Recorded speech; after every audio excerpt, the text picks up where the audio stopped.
Money laundering এ যোগসূত্র সন্ধান ইডির কাছে। সেই মতোই সোমবার কেন্দ্রীয় বাহিনীর জওয়ানদের সঙ্গে নিয়ে ইডির আধিকারিকরা পৌঁছন শঙ্করাঢ্য ঘনিষ্ঠ ব্যবসায়ী বাবলু দাস ওরফে বাবুলের বাড়িতে। এই মুহূর্তে আমরা রয়েছি বনগাঁর মতিগঞ্জ জয়পুর এলাকায়, যেখানে কিছু সময় আগেই ইডি আধিকারিকরা আসলেন। বিকি মিনি ধরমকাটা আমরা দেখাবো। বাবুল দাস অর্থাৎ বাবলু দাস শঙ্করাঢ্যর ঘনিষ্ঠ ব্যবসায়ী বলে পরিচিত ছিল অতীতে।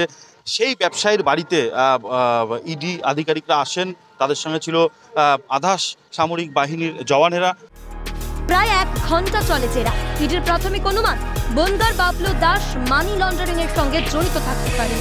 এই সংক্রান্ত এক নোটিশও ইডির তরফে দিয়ে আসা হয় বাবলু দাসের বাড়িতে। তার প্রতিবেশী থেকে আত্মীয় কেউই তার বিষয়ে বিশেষ কিছু বলতে পারলেন না। তবে প্রতিবেশী জানান বাবলুর এক্সপোর্ট ইম্পোর্টের ব্যবসা রয়েছে বলেই জানেন তারা। আবার আমরা জানি না কিছু, ওরা একটা ফিরিয়ে দিয়ে চলে গেল।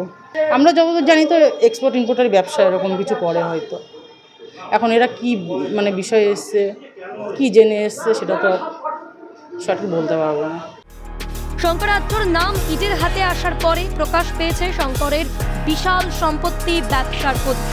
এখন বাবলু দাস ওরফে বাবুলের সঙ্গে এই শঙ্করাঢ্যের মানি লন্ডারিং এ কোনো ঘনিষ্ঠ যোগসূত্রই বেরিয়ে আসে কিনা সেটাই দেখার।